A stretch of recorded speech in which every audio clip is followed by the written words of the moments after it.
Hello friends, स्वागत है आप सबका आपके अपने चैनल वेद एकेडमी में। आज की वीडियो में हम भ्रष्टाचार की समस्या पर हिंदी निबंध की स्टडी करने वाले हैं।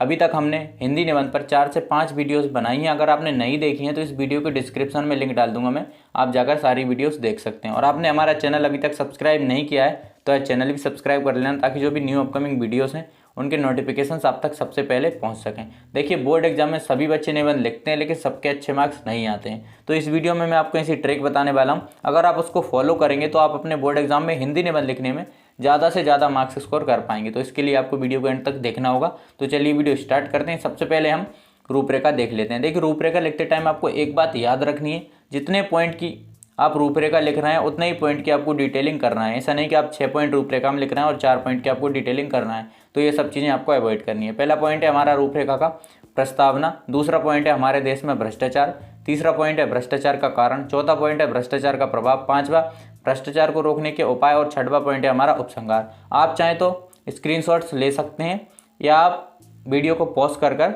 नोट डाउन कर सकते हैं। अब बात आती है ट्रिक की। देखिए, आप जो भी निबंध लिखें उससे रिलेटेड कुछ नारे, कुछ कोट्स आपको याद होने चाहिए। अगर नहीं याद है तो आप याद कर लीजिए।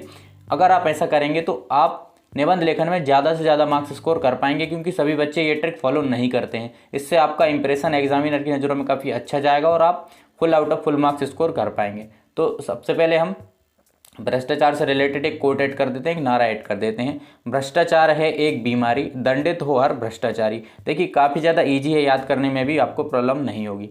भ्रष्टाचार है एक बीमारी, दंडित हो हर भ्रष्टाचारी। पहला पॉइंट है हमारा प्रस्तावना। तो भ्रष्टाचार शब्द दो शब्दों से मिलकर बना है, भ्रष्ट और आचार। भ्रष्ट का अर्थ बुरे या बिगड़े हुए से है और आचार का अर्थ है आचरण या व्यवहार से। भारत आचार संहिता का जनक कहा जाता है। जब विश्व में अज्ञान का अंधकार छाया था तब भारत ने ही उसमें ज्ञान, नीति और आचार का प्रबोध कर प्रकाश जगाया। आज जब हम अपने देश के किसी भी क्षेत्र में, चाहे वह राजनीतिक हो, सामाजिक हो, शैक्षिक हो, आर्थिक हो, दृष्टि डालें तो आपको हर जगह भ्रष्टाचार का बोलबाला दिखाई देगा। आज कोई भी कार्य कराना आसान बात नहीं है। नौकरी पानी है तो मोटी रकम रिश्वत में दो। हर क्षेत्र में भ्रष्टाचार का बोलबाला है।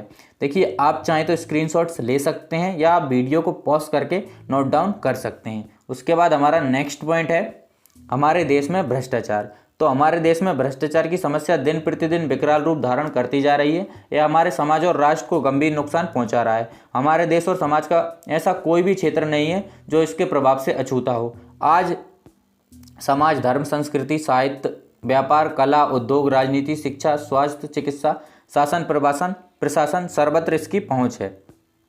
भ्रष्टाचार के कारण देश में दुराचार, अनाचार, रिश्वतखोरी, मनमर्जी, अनैतिकता ने अपनी जड़ें जमा ली हैं। उसके बाद हम एक कोट ऐड कर देते हैं, भ्रष्टाचार को दोनों ही बढ़ावा देते हैं, घूस लेने वाले और घूस देने वाले। देखिए, काफ़ी ज़्यादा ईजी है, याद करने में भी आपको प्रॉब्लम नहीं होगी। उसके बाद हमारा नेक्स्ट पॉइंट है भ्रष्टाचार का कारण। तो आज भ्रष्टाचार समाज में एक जटिल समस्या के रूप में फल फूल रहा है।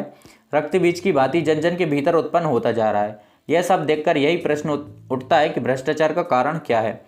इसको पनपने में देश के नेता, उद्योगपति और पूंजीपति जिम्मेदार हैं।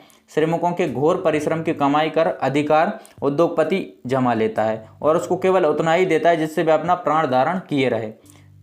नेता जनता का धन चूसकर स्वयं ऐशो आराम की जिंदगी जीते हैं और अपनी जो आने वाली पीढ़ी है उसके लिए धन जमा कर लेते हैं। ऐसे में कुछ लोग उन शोषित लोगों की भावना का भी फायदा उठा लेते हैं और उनसे धन लेकर उन्हें अच्छी अच्छी नौकरियों का प्रलोभन देते हैं। एक व्यक्ति जब किसी से धोखा खाता है तब बदले की भावना से वह दूसरे के साथ भी वही करता है जो उसके साथ हुआ है। यही हमारे भ्रष्टाचार के कारण हैं। उसके बाद हम एक कोट ऐड कर देते हैं, क्या लेना देना उनको देश की भलाई से जो भरते हैं अपनी जेबें झूठी कमाई से। देखिए, काफ़ी ज़्यादा इजी है और अट्रैक्टिव भी है। उसके बाद नेक्स्ट पॉइंट है हमारा भ्रष्टाचार का प्रभाव। तो भ्रष्टाचार के दुष्परिणाम स्वरूप समाज और राष्ट्र में व्यापक एवं गंभीर रूप से असमानता एवं अव्यवस्था का जन्म होता है। सर्वत्र सीनाजोरी, चोरबाजारी, रिश्वतखोरी, अराजकता इस तरह बढ़ जाती है कि कोई भी नियम कानून नहीं चल पाते।